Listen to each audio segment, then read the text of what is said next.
Bismillahirrahmanirrahim. Alhamdulillahirabbil alamin. Wassalatu wassalamu ala asyrafil anbiya'i wal mursalin sayyidina wa maulana Muhammadin wa ala alihi wa ashabihi ajma'in. Rabbi syrah li sadri wa yassir li amri wahlul 'uqdatam min lisani yafqahu qawli. Rabbi zidni ilma warzuqni fahma, amin ya rabbal alamin. Bapak-bapak dan ibu-ibu, saudara-saudari rahimakumullah. Alhamdulillah, ini pertemuan kita yang ketiga di pengajian di FGD Al-Hikam di Majelis Diyabati Islamic Center. Pada kesempatan siang hari ini kita sampai pada Al-Hikmatu As-Saniyatu, dan materinya sudah saya share semua ya. Ada di di link ya, di link. Karena bagusnya kalau di link itu bacanya itu enak. Blognya itu menyesuaikan. Tapi kalau umpamanya itu di PDF nanti agak susah bacanya. Oke, Al-Hikmah As-Saniyatu, hikmah yang kedua dari Asy-Syaikh Ibnu Athaillah radhiyallahu anhu. Iradatu kat tajrida ma'a iqamatillahi iyyaka fil asbab minasyahwatil khafiyah wa iradatu kal asbab ma'a iqamatillahi iyyaka fit tajridi inhitatun anil himmatil aliyah. Syekh Ibnu Athaillah radhiyallahu anhu berkata, keinginanmu untuk meninggalkan sebab-sebab duniawi atau disebut tajrid, padahal Allah telah menempatkanmu di dalam sebab-sebab atau asbab, itu adalah dorongan nafsu yang tersebut. Wa iradatu kal asbab ma'iqamatillahi iyyaka fit tajrid, dan keinginanmu untuk mencari sebab-sebab atau asbab duniawi, padahal Allah telah menempatkanmu dalam keadaan tajrid, inhitatun anil himmatil aliyah, itu adalah penurunan atau ya turun gitu, dari cita-cita yang luhur. Niku pendapatnya Ibnu Athaillah As-Sakandari. Biasanya kalau masih membaca ini niku masih bingung biasanya nih. Tapi kalau penjelasannya nanti akan bisa memahamkan kita insya Allah. Ini dari Muhammad Said Ramadan Al-Buti, hadhil hikmah taduru ala kutbatainisnaini. Hikmah ini berputar pada dua rot. Ahaduhuma ma yusammunahu at-tajrid. Yang pertama disebut tajrid atau pengosongan dari sebab-sebab duniawi. Wal akharu ma yusammunahul asbab, dan yang kedua disebut asbab atau sebab-sebab duniawi. Fama makna hatainil kalimataini, apa makna kedua kata ini? Kata yang dimaksud adalah tajrid dan asbab. Ya ta'arradul insan lihalatainis nataini. Manusia itu mengalami dua kondisi, siapapun manusianya. Al-ula ayyajida nafsahu mutaqalliban. Pertama, dia mendapati dirinya berada di bawah pengaruh sebab tahta sultanin min alamil asbab. Mendapati dirinya berada di bawah pengaruh-pengaruh sebab duniawi. Dimanapun dia bergerak, dia mendapati dirinya berhadapan dengan sebab-sebab yang tidak bisa dihindari. Nek orang nang sawah, ya ora panen. Nek orang nang kantor, ya dipecat. Ya, hal-hal seperti itu disebut kondisi asbab. Ada profesinya macam-macam orang asbab itu. Nah, yang kedua, manusia itu dia mendapati dirinya terpisah dari pengaruh sebab-sebab duniawi, tidak ada jalan untuk mencapainya karena sebab-sebab itu jauh dari jangkauannya dan dari lingkungan yang telah Allah tetapkan untuknya. Contoh, cah cilik, anak kecil itu kan belum bisa kerja. Maka kondisi seperti anak kecil itulah dia itu tajrid, dikasih orang tuanya dikasih orang tuanya disusui dan seterusnya. Nah, seperti itu tajrid. Kalau yang sudah dewasa itu ya santri, mahasiswa yang nggak kerja, mahasiswa wis oleh sangu, kan nggak bisa kerja. Nah, artinya dia tidak bekerja itu adalah kondisi tajrid karena dikirimi terus sama orang tuanya. Sing asbab ya wong tua nih. Orang tuanya dalam kondisi yang sebab-sebab yang harus bekerja itu. Kemudian siapa lagi? Wong sing pensiun. Orang pensiun itu sudah nggak kerja.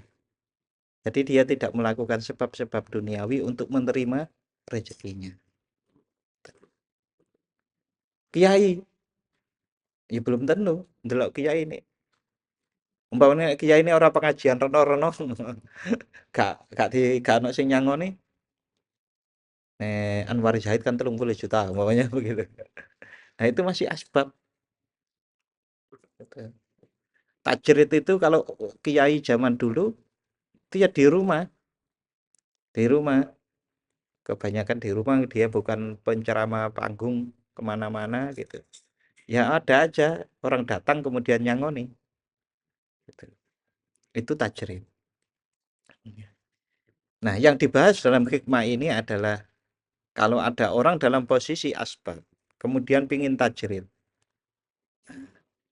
itu namanya syahwat al-khafiyah yang samar. Jadi penggeraknya syahwat, bukan karena taat kepada. Begitu juga orang yang dalam keadaan tajrid, wis pensiun, wis tentrem, tinggal ngaji dan ngomong putu istilahnya. Tapi kemudian kok data investasi malah kemudian rugi. Umpamanya begitu. Nah, itu adalah penurunan. Wong wis dikasih kecukupan oleh Allah untuk bergerak dalam ibadah-ibadah yang eh, yang vertikal ini, yang vertikal. Karena apa? Orang mau memadukan antara duanya niku susah, Pak. Bekerja dalam asbab kemudian ibadah vertikalnya juga tinggi niku agak susah. Karena nopo, nggih malam sudah capek ibaratan modalnya begitu. Tapi yang bisa ya luar biasa. Di nanti disampaikan di sini di Damaskus kalau tidak salah di Suriah itu satu kota itu orang bisa sepakat untuk nek mulai kerja jam 09.00 mulai ini jam 3 tutup kabeh tuku. Jadi wong itu nanti habis asar ngaji, habis maghrib yang ngaji gitu, habis subuh ngaji. Itu terus gitu. Nah, sepakat gitu kan nggak ada yang goda kan istilahnya. Artinya toko juga nggak buka. Tapi iya katanya bagus. Oke, fal matlubu minal mu'min billah asai ila tangfidi awamirihi. Yang diharapkan dari seorang mukmin yang beriman kepada Allah, asai yaitu berusaha melaksanakan perintah. Yang diharapkan dari seorang mukmin yang beriman kepada Allah, da asai ila tangfidi, dan berusaha orang yang beriman dan yang berusaha melaksanakan perintah Allah adalah dia memandang kondisi yang Allah tetapkan untuknya dan bertindak sesuai dengan kondisi itu. Jadi yang namanya seorang mukmin dan seorang yang muttaqin itu adalah semaksimal mungkin untuk selalu mentaati Allah sesuai dengan kondisi dirinya. Ya, terkait dengan hal ini yang dijelaskan kan tentang asbab eh, dan tajrid itu tadi. Artinya seseorang kok guru kemudian wis aku wis tak gak mlebu wae 2 bulan kok lah terus diberhentikan. Nah, wis diberhentikan kok kan aku tajrid itu enggak bisa begitu. Nah, nanti disampaikan di sini ciri-cirinya seperti apa. Orang harus berpindah kalau ingin pindah dan seterusnya. Artinya, dia tidak boleh tergesa-gesa merespon keinginannya untuk berurusan dengan sebab-sebab duniawi pada satu waktu, lalu mengabaikan pada waktu yang lain, tanpa memahami kondisi atau lingkungan yang Allah tetapkan untuknya. Jadi paham dulu. Jika dia melakukan ini, dia hanya mengikuti hawa nafsu dan seleranya, meskipun gambaran yang ditampilkan adalah bahwa dia mematuhi perintah dan hukum Allah. Dulu niku sering Pak, ada orang-orang model seperti ini. Karena memang pemahamannya yang masih kurang lengkap menurut saya. Di antaranya itu kan dilakukan oleh orang-orang yang nuwun sewu yang jalan kemana-mana itu loh Pak. Ya, wong nyatane kan ditakoni ninggal istri, ya ninggal anak. Ini yang saya ceritakan bukan jamaah tabligh loh, bukan itu. Kalau jamaah tabligh itu sisi positif yang pernah saya tahu, mereka itu memang mengumpulkan uang dulu lalu meninggalkan istri disangoni. Katanya begitu. Jadi mereka itu betul-betul mengumpulkan duit dulu baru yang ditinggal itu disangoni. Oke. Jadi sekali lagi setiap orang itu tuntutannya mukmin dan muttaqin itu adalah bergerak bertindak sesuai dengan kondisinya dalam nah, mematuhi Allah dalam kondisi apapun tapi yang sesuai gitu. Jangan sampai kemudian wis aku tak wiritan aja terus bendino gitu. Padahal waktu nih apa nek njukuki rumput di sawan itu matun ya, matun. Waktu nih ngajor turu wae terus waktu nih ya nggak boleh seperti itu. Waktu ini buka toko kok nggak dibuka toko pokoknya lillahi ta'ala kau tahu muni ini lillahi ta'ala tapi sudah disebut di sini seakan-akan dia menampilkan itu adalah perintah dan hukum Allah karena orang yang asbab pingin tajrid itu dalam konteks apa yang disampaikan di Al-Hikam ini adalah karena orangnya ini pingin betul-betul waktunya hanya digunakan untuk beribadah awalnya seperti itu. Jadi ini kisahnya adalah kisah bagi orang-orang yang sudah ingin betul-betul untuk takorub ilallah. Karena takorub ilallah itu kan kalau bisa kan setiap saat, setiap waktu taat kepada Allah.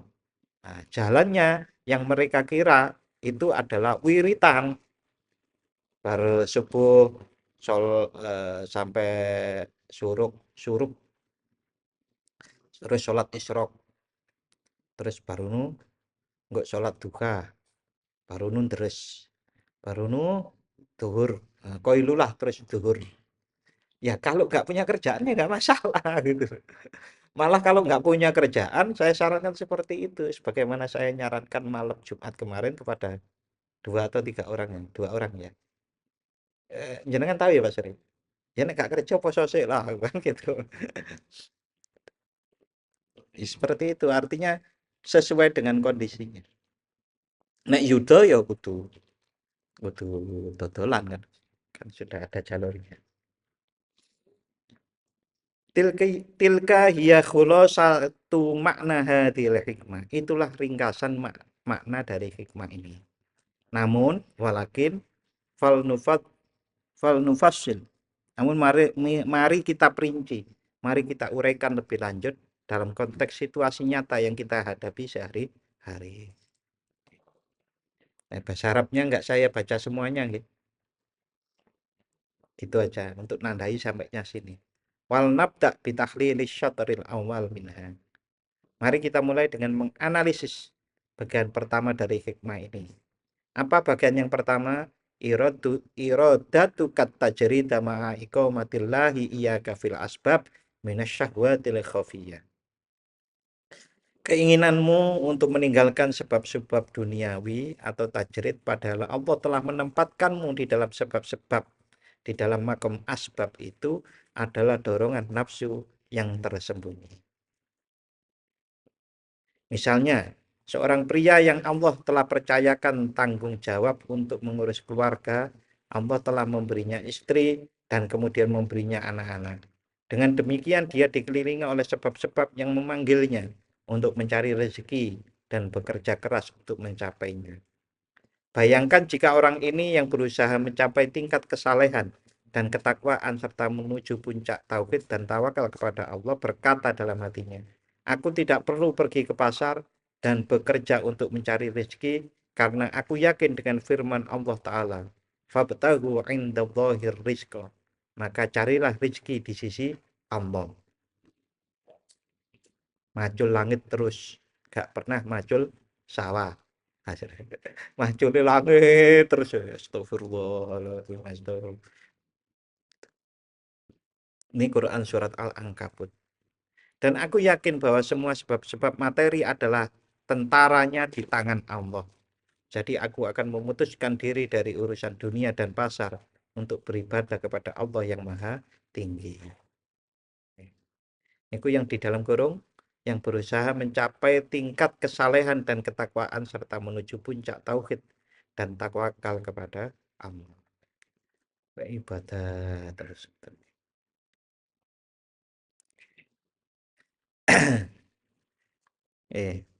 Berikutnya, kemudian ini bagusnya sarahnya Muhammad Said Ramadan Al-Butin. Bagusnya kan disampaikan secara terperinci dengan konteks hari ini karena ini sekitar tahun 92 ribuan ngarang. Kemudian dia benar-benar memutuskan diri dari pasar, dari sebab-sebab rezeki, dan dari kerja keras dengan dalih bahwa dia sedang berzikir bersama Allah dalam lautan tauhid. Fana fillah wis pokoknya. Wis wali. Dan bahwa dia hanya melihat sang pencipta dan tidak ingin berurusan dengan sebab-sebab. Orang seperti ini sesuai dengan bagian pertama dari hikmah Sa'ibnu Athaillah ini, kita perlu mengingatkan dia dengan hikmah ini dan mengatakan kepadanya, keinginanmu untuk meninggalkan sebab-sebab duniawi, padahal Allah telah menempatkanmu di dalam sebab-sebab itu adalah dorongan nafsu yang tersembunyi. Yaqulu lahu alaika qabla kulli syai'. Kami katakan kepadanya, pertama-tama Anda harus melihat pada keadaan atau lingkungan yang Allah telah tetapkan untuk Anda.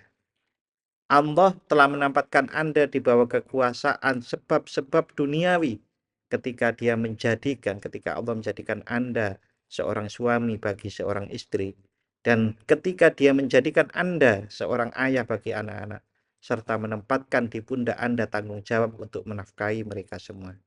Jika Anda mengabaikan keadaan ini yang Allah tetapkan untuk Anda demi mengambil sikap tajrid, gitu, ketahuilah bahwa secara lahiriah Anda sedang melaksanakan tauhid, namun secara batiniah Anda sedang menuruti keinginan hawa nafsu Anda dengan memuaskan salah satu hasrat tersembunyinya, yaitu keinginan untuk membanggakan diri di hadapan orang-orang bahwa Anda telah berpaling dari dunia demi Allah, dan bahwa Anda tidak bergantung pada sebab-sebab duniawi, melainkan hanya kepada pencipta sebab-sebab tersebut.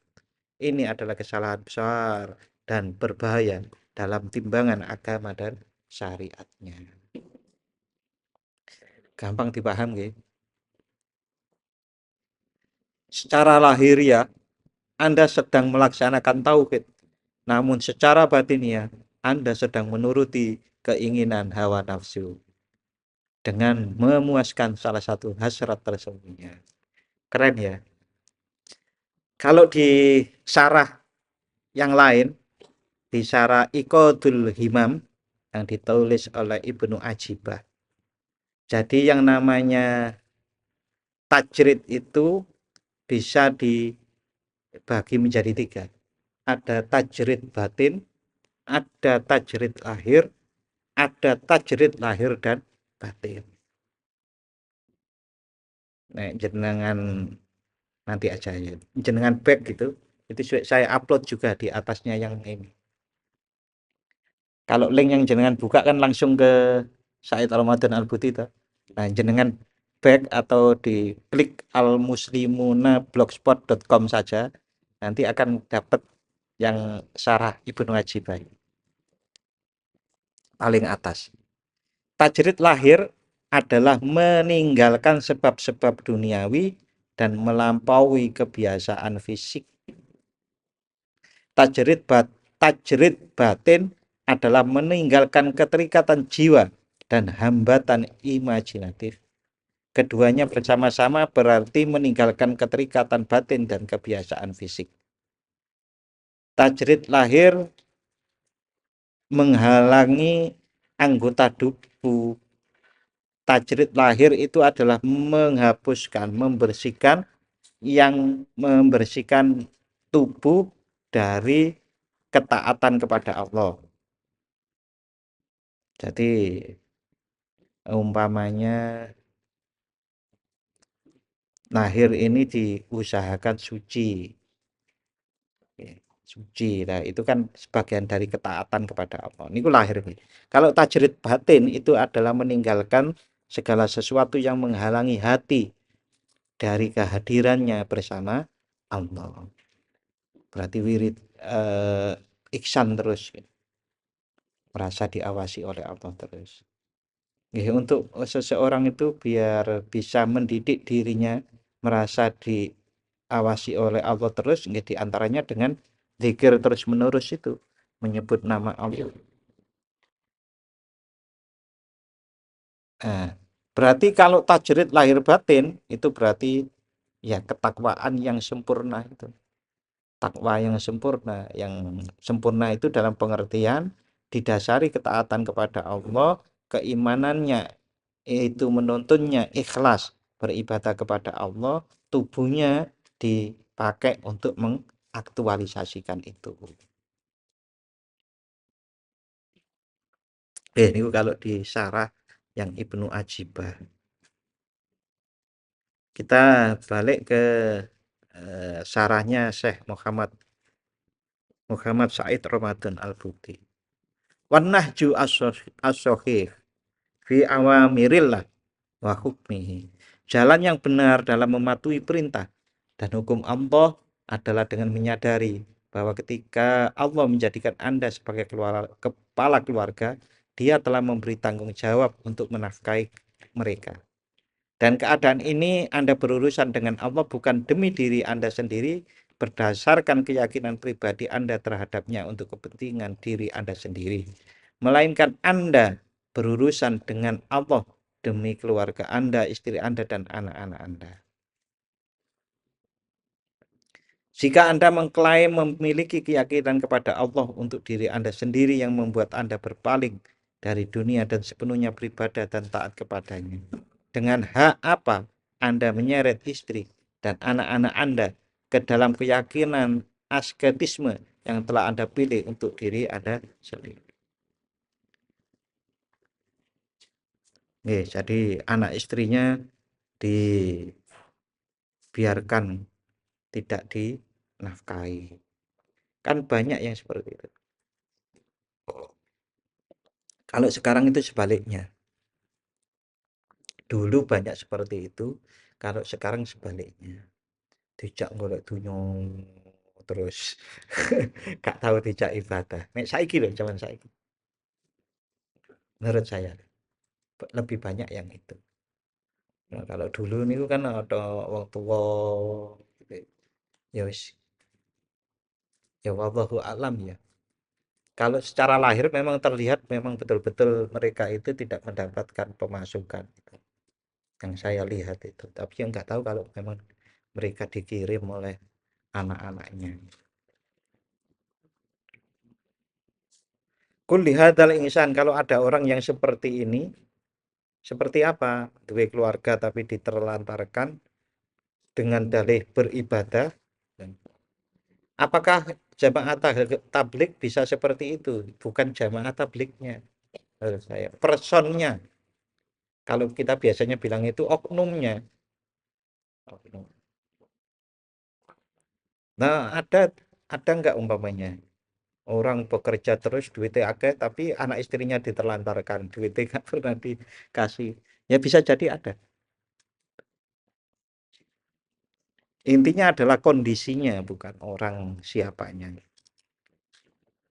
Qul lihadzal insan, katakan pada orang seperti ini, sesungguhnya Allah telah menempatkanmu di antara dua sisi timbangan syariatnya. Ketika dia berfirman kepadamu, A'udzubillahi minasyaitonir rajim. Bismillahirrahmanirrahim. Was-samaa'a rafa'aha wa wada'al mizan. Alla tadghaw fil mizan. Wa qimul wazna bil qisti wa la tukhsirul mizan. Langit telah dia tinggikan dan dia telah menciptakan timbangan keadilan dan keseimbangan agar kamu tidak melampaui batas dalam timbangan itu. Tegakkanlah timbangan itu dengan adil dan janganlah kamu mengurangi timbangan. Isinya seperti ini dipakai dalil untuk menjelaskan keseimbangan dalam dia beribadah kepada Allah dengan beribadah dengan menanggung jawabi keluarga. Kita harus adil. Adil dan menjaga keseimbangan. Tegakkan timbangan itu dengan adil dan janganlah kamu mengurangi timbangan itu. Innaka la ta'isu. Innaka la ta'isu li nafsik. Sesungguhnya kamu tidak hidup untuk dirimu sendiri, melainkan hidup juga untuk keluargamu. Yang mengendalikan perilakumu secara agama adalah timbangan syariat. Syariat mewajibkanmu untuk berusaha sekuat tenaga menyediakan kehidupan yang nyaman bagi keluargamu dan mendidik anak-anakmu dengan pendidikan jasmani, rohani, dan akal yang sempurna. Semua itu memiliki sebab-sebab yang Allah tetapkan di hadapanmu. Jika kamu berpaling dari sebab-sebab tersebut sementara kamu hidup di tengah-tengahnya, maka artinya kamu tidak beradab kepada Allah dengan berpaling dari sistem kosmiknya. Kalau saya sering menyampaikan yang namanya zikir itu dengan mikir itu sama kedudukannya. Yang di dalam Quran surat Ali Imran, alladzina yadhkurunallaha qiyaman wa qu'udan wa 'ala junubihim wa yatafakkaruna. Wa yatafakkaruna itu berarti memikirkan apa yang terjadi di alam semesta ini. Kesinambungan, keterkaitan. Gampangannya kan begini, Mas. Kalau anak dibiarkan, tidak pernah dilarang, malam-malam kemana-mana, terus dapat teman, kebetulan temennya juga minum-minuman, itu kan bahaya. Seberapa kuat sih anak itu bisa menolak ajakan untuk minum? Itu sulit loh, Pak. Ajakan-ajakan gitu itu sulit. Maka secara akal itu kan ya anak harus kita kalau malam paling enggak ya jam 9, jam 10 harus segera pulang. Karena kalau jam 9, jam 10 sih izin. Cara ngono gampangane kan gitu ya. Bocah-bocah sing minum-minuman iki kan nek jam kan biasanya bengi. Tapi cah saiki yo pinter kok yo. Ya yes, mudah-mudahan anak kita, saudara kita dan kita sendiri tidak tergoda untuk ikut-ikutan minum minuman keras maupun judi online kan gitu. Nah, artinya yadkurunallah wa yatafakkaruna itu tadi harus seimbang. Tidak zikir terus. Astagfirullahaladzim. Bro, Al-Ikhlas 10.000. Ya dibagilah. Gak apa-apa sih. 10.000 monggo dibagi. Bahkan orang yang melakukan 100.000 itu ya ada tapi dibagi. Momennya sehari 1.000 berarti 100 hari. Berarti nek ya dibagi umpamanya tiap hari 100 saja, 1.000 gitu. Kan kira-kira 3 jam paling ya Al-Ikhlas 100.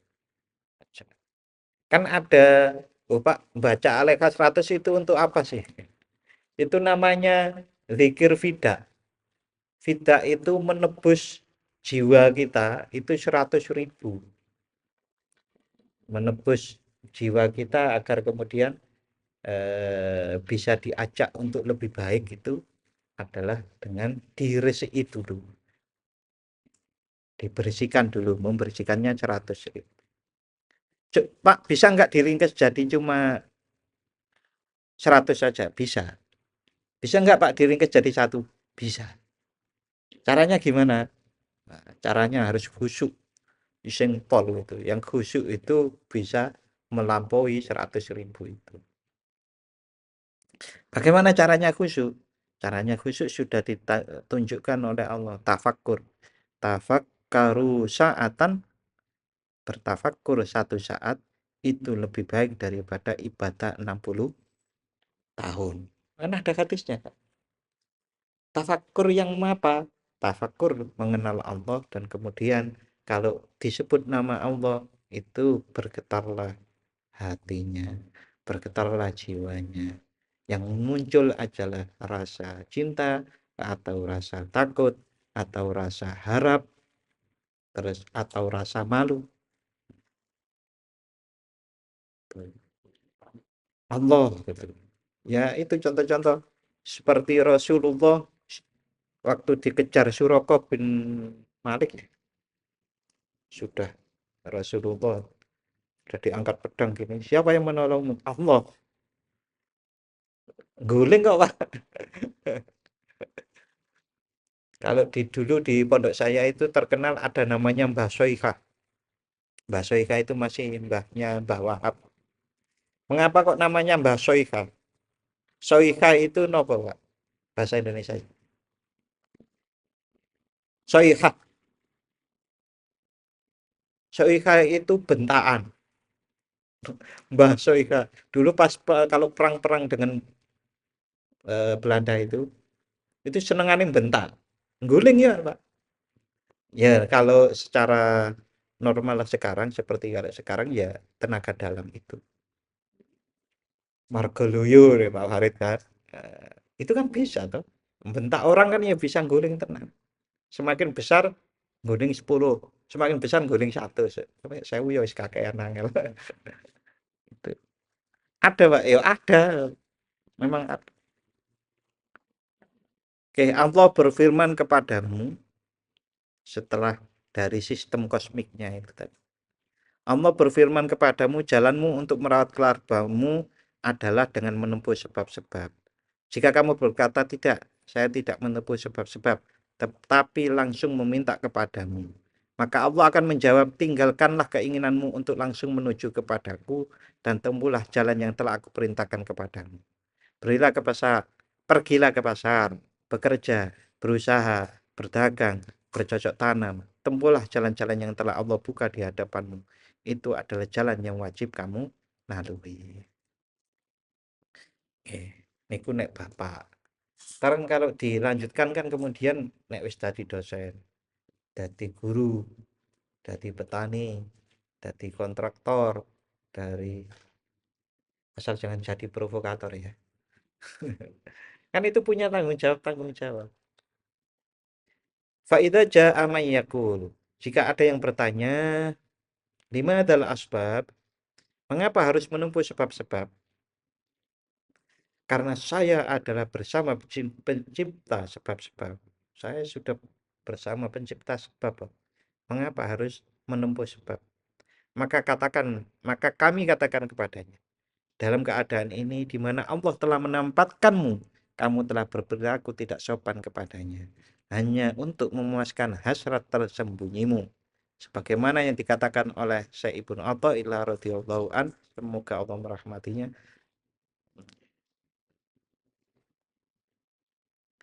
Jadi itu adalah nafsu. Karena apa, Pak? Orang niku nek nyeleneh kan gampang terkenal. Nek wis terkenal itu kan gampang mendapatkan apa yang dia inginkan karena dia punya pengikut. Wong nyeleneh itu kayak apa, Pak? Di antaranya itu wong itu luwih salut tuh. Nek ora ono wong ora kerja tapi duitnya akeh daripada wong kerja duitnya akeh. Wong loh, ini salut yang salah loh sebetulnya. Ini kebanyakan orang sekarang. Orang itu kan ono wong nyeleneh duitnya akeh. Wah, ampun berarti sakti kan begitu. Nah, kemudian karena disebut sakti itu ampuh, akeh pengikuti. Nah, saat banyak pengikutnya itu saja, kalau memang dia itu senang, berarti dia kan masih tergoda oleh nafsu di terkenal itu. Nafsu diikuti. Loh Pak, terkenal apa nggak boleh? Lah nyatane Gus Bahak ya terkenal kok. Wah, puas, semua terkenal. Yang nggak boleh itu adalah mencari terkenal. Lalu apa yang kita lakukan? Lakukanlah sesuai dengan perintah Allah. Ngaji ya ngaji, ngajar ya ngajar. Engkau naik tadi terkenal, ya sudah. Jangan sampai kemudian tergoda. Terkenal nggak apa-apa, tapi jangan tergoda. Godaannya orang terkenal itu apa? Ya, yang sudah-sudah itu ya kemudian dia menzolimi orang lain, menganggap dirinya istimewa, keistimewaannya digunakan untuk menzolimi orang lain. Menzolimi orang lain itu ngampleng kan gak dibales tau. Bahkan kadang-kadang gue kan eh, bulan ini dapat berapa? 20% untuk saya ya. Ini untuk membersihkan jiwa. Kan seonok ngono saiki. Karena apa? Terkenal dianggap wong sakti. Bahkan di tempat-tempat yang lain, naudzubillah min dzalik, terjadi pelecehan-pelecehan yang dilakukan oleh orang terkenal-terkenal itu terkenal. Belum lagi nanti godaannya duitnya banyak. Apa mobilnya Ferrari no? Ini kan mensyukuri nikmat Allah. Nek ditakoni tenan mensyukuri nikmat Allah tenan? Yo tenan no. Wah, kan mesti ya jawab begitu wong ditakoni. Tapi kesungguhannya apa?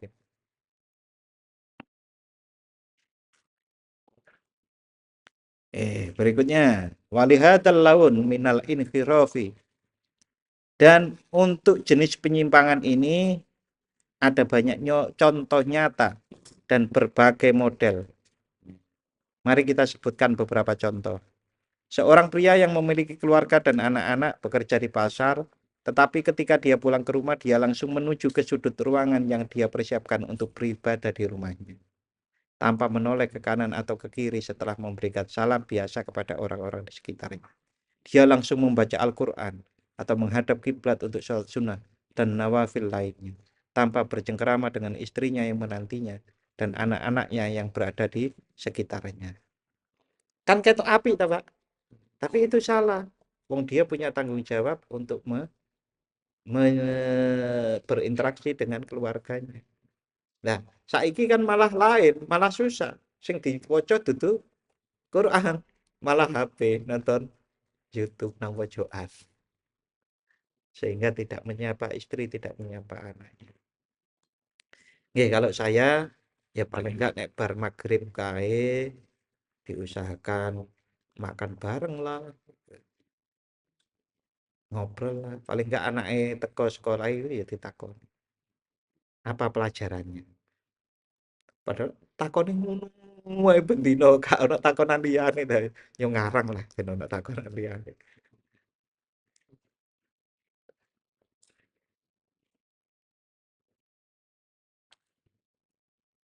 Saya tidak sedang membayangkan.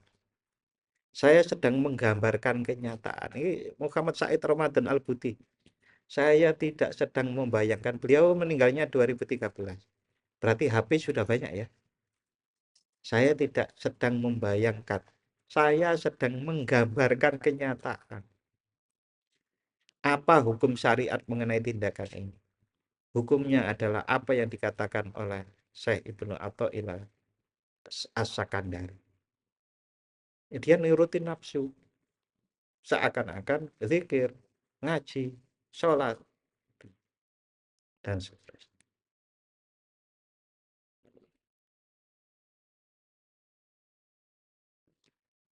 Yaqulu lahu syar'u.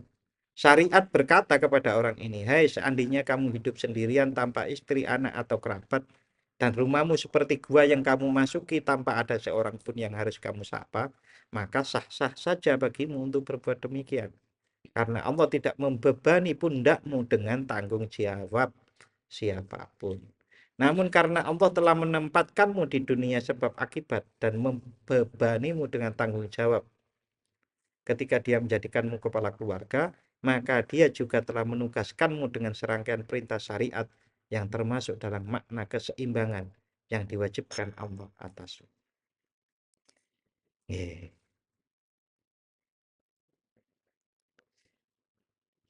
Istijabatu kalihadihil awamir hiya ibadatuk. Kepatuhanmu terhadap perintah-perintah ini adalah ibadah, adalah bacaanmu atau bacaan deresmu, deres Al-Quran. Kepatuhanmu yang mana? Kepatuhan untuk berinteraksi dengan keluarga, mendidiknya adalah tasbihmu, tahmidmu, dan tahlilmu. Ketika kamu masuk ke rumah dengan senyum hangat di wajahmu, menyapa mereka di sekitarmu dengan sapaan penuh kasih dari seseorang yang merindukan keluarga dan anak-anaknya. Lalu duduk bersama mereka, menyebarkan cinta kasih di antara mereka. Itulah ibadah yang diwajibkan Allah kepada. Berarti nek nang nyabati yo nyopo koncone no. Iya, tangan. Orang mau belusuk nang pojokan. Pojokan etan apa pojokan kidul. Piye, Mam? Kabare, Mam? Ngono. Kesel lah, Mam. Padahal arep tak kokon aku puntur ya kok kesel gitu. Itu semua ibadah, jangan dikira bukan ibadah. Bahkan di sini itulah hiyal ibadatul lati alzamakallahu biha.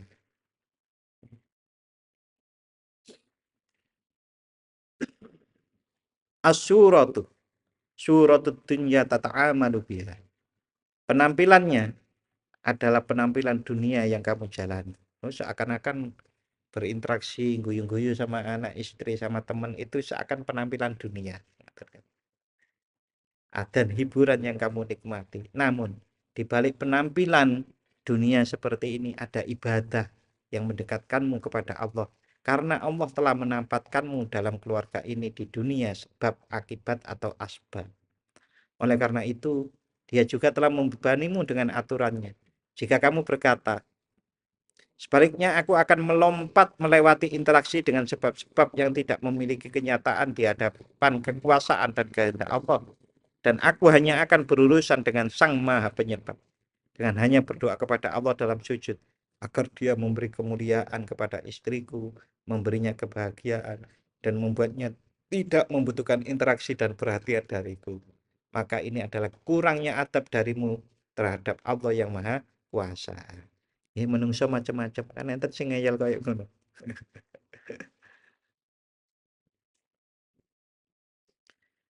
Ngeyel. Nah, ini gini loh kewajibannya itu berinteraksi dengan keluarga. Kan bisa dengan doa saja. Anak istri langsung bahagia kan gitu. Ngeyelnya begitu. Luar biasanya kawan Said Ramadan Al-Buti gitu. Membayangkan dan itu bukan hanya membayangkan ya tadi dia bilang. Kenyataan yang ada di sekelilingnya juga seperti Allamakallahu tariqatal lati biha tus'idu ahlam. Allah telah mengajarkan kepadamu cara untuk membahagiakan keluargamu dengan menetapkan bahwa manusia dapat saling memberi manfaat satu sama lain. Allah menjadikan suami sebagai pelindung bagi istrinya melalui tanggung jawab yang dia berikan kepadanya. Dan istri juga menjadi pelindung bagi suaminya dengan tanggung jawab yang Allah berikan kepadanya. Dengan demikian, Allah memberikan pahala kepada masing-masing melalui jalan lain dan hukumnya yang berbunyi. Quran Surat Al-Furqan ayat 20. Waja'alna ba'dakum liba'din fitnatun atas biru. Kami jadikan sebagian kamu sebagai cobaan bagi sebagian yang lain. Maukah kamu bersabar? Apa si Lintang kok ketemu Bayaki? Nah, itu ada cobaan. Cobaan bagi siapa? dua-duanya. Bagaimana? Kan perintah Gusti Allah jenenge karo kanca kan kudu apik. Nah, bagaimana menjadi baik? Ya kadang-kadang ada letupan ujiannya. Itu mesti Pak Suryo jadi ketua Persatuan Pimpong DIY. Itu ujian. Ya ujiannya ya bagaimana? Ya seperti itu. Jadi kita pun kalau di jalan itu kemudian melirik wong, gak kenal pun, itu kan orang itu akan marah kan? Kok melirik akunya po gitu kan gitu. Ya begitu juga itu kan artinya kita itu punya ujian di jalan itu ya sebaik-baiknya. Tidak melirik wong. Sampai saya itu kadang-kadang nek pas sadar, aku nyalipi wong kaya ngono iku, wonge lara hati ora ya. Nah, yang tahu saya naik motor saya kan Bintang tahu ngerti saya naik motor. Oh saya kayak pembalap saya. Pokoknya jalannya kenceng. Wah, 90 100. Lintang batin. Pak, juga 90 100. Saya sudah 120. Itu saya mikir itu. Wong-wong sing tak. Mungkin karena saya ngageti atau apa. Itu mikir. Apalagi kok zaman sekarang. Sekarang. Nggawa rokok nang dalan. Nglilipi wong itu gak kerasa ya. Itu juga bahaya.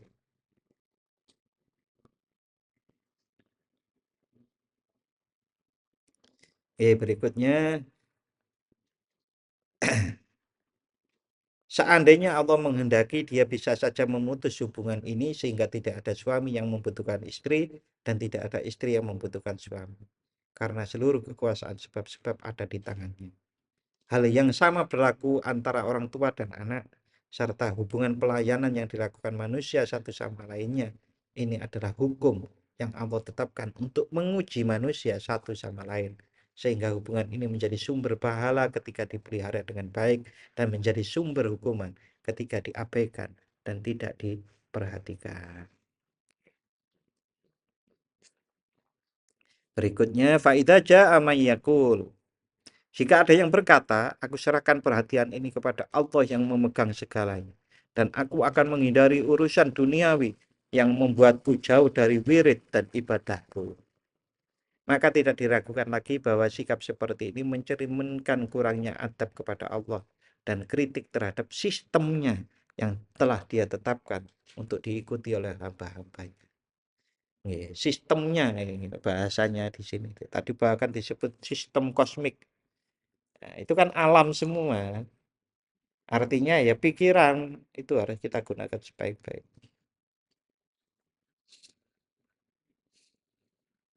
Contoh mudahnya ya, contoh mudahnya kalau kita itu tahu bahwasannya gaya gravitasi itu membuat kita jatuh, ya jangan sampai kita itu tanpa pijakan. Nek kita itu tanpa pijakan ya mesti jatuh. Geni itu panas. Kalau kita tetap memaksa tangan kita letakkan di api, ya kebakar. Itu kan sistem. Ya, orang seperti ini tanpa disadari terhalang dari Allah oleh keinginan duniawinya tersembunyi. Meskipun dia mengira sedang berusaha menjauh dari duniawi yang menghalangi dari Allah. Wakis ala misali Rabbil usrah. Dan seterusnya. Dan bandingkanlah contoh seorang kepala keluarga dengan keluarganya dan anak-anaknya. Dengan orang-orang yang Allah kehendaki untuk ditempatkan dalam dunia sebab akibat. Ketika dia memberikan tanggung jawab kepada mereka untuk mengurus umat dalam berbagai tingkatannya. Atau mereka yang diberikan tanggung jawab untuk menjaga agama di masyarakat melalui pendidikan, pengajaran, amar ma'ruf, nahi mungkar. Atau mereka yang diberi amanah untuk menggerakkan roda ekonomi, atau yang diberi tanggung jawab untuk menghidupkan lahan yang mati. Maksudnya, pakailah kias tentang keluarga tadi itu juga untuk yang lain, untuk Pak RT, Tua RW, lurah dan seterusnya, ataupun di pekerjaan-pekerjaan kita punya tanggung jawab itu. Maka tidak hanya sekedar pokoknya ndonga Pokoknya wiritan, kemudian ditinggalkan sebab akibatnya itu. Tidak seperti itu. Ya gampang ini nek tandurane kae angel banyu ya kudu delekke banyu. Ya Allah, muga-muga urip bare wong liya mati ora napa-napa ngen kula sing urip. Ya kudu ndolek desel. Wis Pak, gurung ono ya Pak ya? Belum ada ya? Yang sudah cari desel belum ada di sekarang. Oh sudah, mau mulai. Mambengi gerimis ya? Iya ya, kata di mana grotok-grotok wis ae nglilir. Belum membasahi.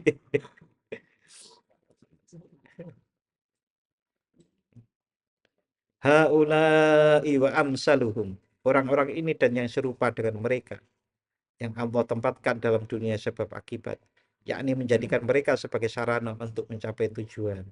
Ibadah mereka kepada Allah tercermin dalam ketaatan mereka terhadap apa yang telah Allah tetapkan bagi mereka dan dalam menjalankan tanggung jawab yang Allah berikan kepada mereka setelah melaksanakan ibadah dan ketaatan umum yang Allah perintahkan kepada manusia. Wa minal akhta'il jasimatil lati yaqa'u fiha katsirun minan nas. Salah satu kesalahan besar yang sering dilakukan oleh banyak orang adalah keyakinan bahwa ketaatan dan ibadah terbatas pada amal-amal tertentu saja. Jika seseorang melampaui amal-amal itu, dia dianggap masuk ke dalam dunia dan kesibukannya. Namun pandangan ini adalah pandangan tradisional yang keliru. Kebenarannya adalah bahwa setiap amal saleh adalah ibadah jika niatnya benar dan ditujukan untuk mencari ridho Allah. Intinya niatnya benar dan ditujukan untuk mencari ridho Allah. Namun kebaikan amal itu bergantung pada keadaan yang sedang dialami oleh seseorang dan pada tugas yang Allah tetapkan untuknya. Sayyibnu Athaillah menggambarkan kebenaran ini dalam salah satu hikmahnya. Amal-amal beraneka ragam sesuai dengan beraneka ragamnya kondisi spiritual. Ini habis kita baca pada waktu malam Selasa, sekitar 4 atau 5 hikmah yang lalu. Ya. Artinya, tidak setiap amal soleh dianggap baik bagi semua orang. Kebaikan atau ketidakbaikan suatu amal tergantung pada keadaan yang dialami oleh pelakunya dan pada tugas serta tanggung jawab yang Allah berikan kepadanya. Saya sering mengatakan, beragama itu kondisional, kontekstual. Sampai-sampai yang namanya babi pun bisa menjadi halal. Lihat kondisinya. Fal amalu sholih bin nisbati liman qadallahu lahu bil inqita'i anil alaqatil ijtimaiyah. Amal soleh bagi orang yang telah ditetapkan oleh Allah untuk terputus dari hubungan sosial dan menjauh dari tanggung jawab keluarga adalah berupa ketaatan dan ibadah pribadi yang bermanfaat bagi dirinya. Orang yang sudah terputus dari hubungan sosial.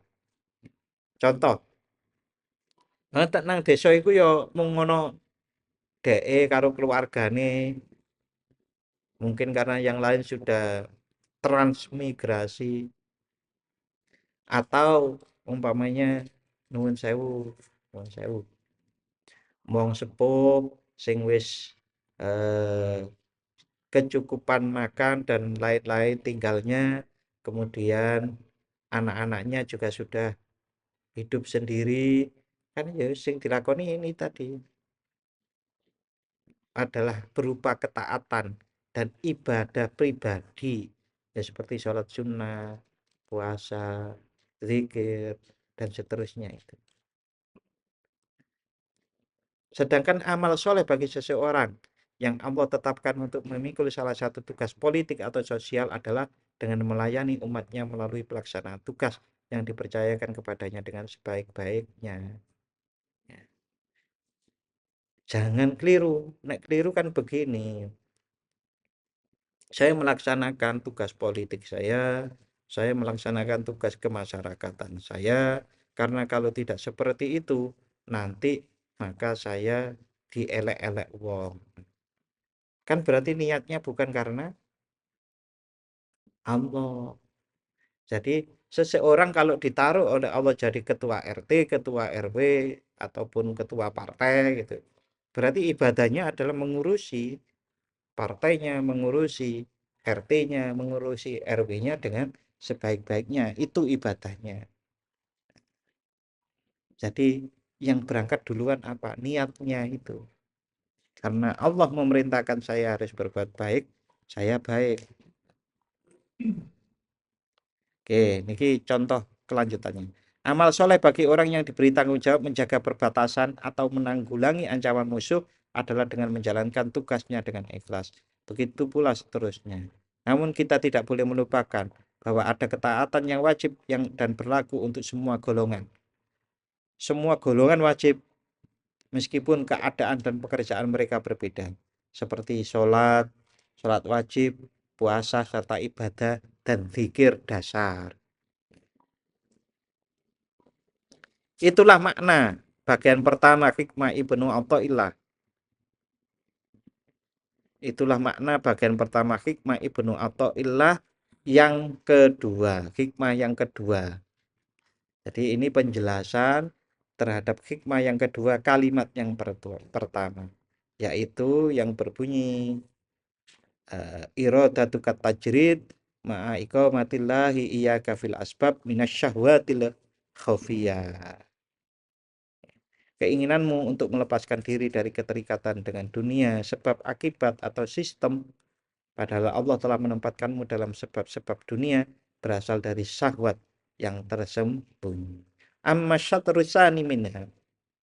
Adapun separuh yang kedua dari hikmah yang kedua yang berbunyi bahwa qauluhu wa iradatukal asbab ma'aiko matillahi iyyaka fit tajrid inhitatun anil himmatil aliyah. Adapun bagian kedua dari hikmah tersebut adalah perkataan Sa'ibnu Athaillah dan keinginanmu untuk mengejar sebab-sebab dunia. Padahal Allah telah menempatkanmu dalam keadaan terlepas dari keterikatan dunia merupakan kemunduran dari cita-cita yang tinggi. Insya Allah akan kita baca pada pertemuan Sabtu Pahing. 2 minggu lagi ya Sabtu Pahing. Untuk hari ini sebelum diskusi, mari kita tutup dengan membaca doa. Bismillahirrahmanirrahim. Allahumma inni astaghfiruka ma 'allamtanihi faraduhu ilayya 'inda hajati ilaihi wa la tunsinihi ya rabbal alamin. Matur nuwun dan mohon maaf apabila ada khilaf. Wassalamualaikum warahmatullahi wabarakatuh.